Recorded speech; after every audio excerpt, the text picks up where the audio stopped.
سی میرے 11ویں امام دس ہے جو گمراہ کریں دا کون ہے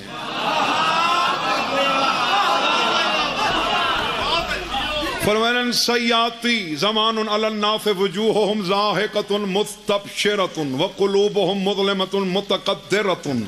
السنة فیہم بدعۃ والبدعۃ فیہم سنۃ المؤمن بینہم محقر والفاسق بینہم موقر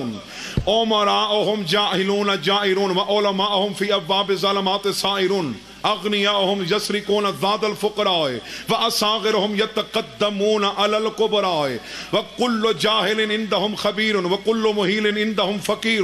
لا یمیزون بین المخلص والمرتاب لا یعرفون الزان من الذئاب علماؤہم شرار خلق اللہ علی وجہ الارض لأنہم یمیلون الى الفلسفت والتصوف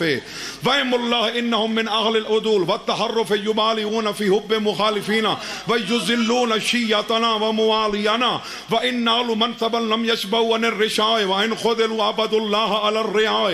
الا انہم قطاع طریق المؤمنین والدعاة الى نہلة الملحدین فمن ادرکہم فلیحذرہم ولیصن دینہ وایمانہ ثم قال یا ابا ہاشم ھذا ما حدثنی ابی ان آبائی ان جعفر ابن محمد وہو من اسرارنا فاکتمہ الا ان اہلہی تھوڑا یہ ڈبے کھڑے نہیں نہ دی آواز تا ڈیچا باہر والے تے گئے جنریٹر تے لوٹے چلو جیڑا بن دئی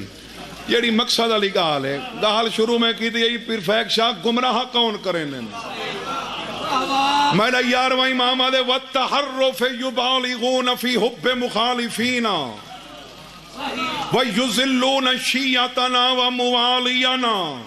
میرا 11واں امام آدھے ساڑے شیعہ کو گمراہ او ملوانے کریں جیڑے ساڑے دشمنہ نال دوستیاں کریں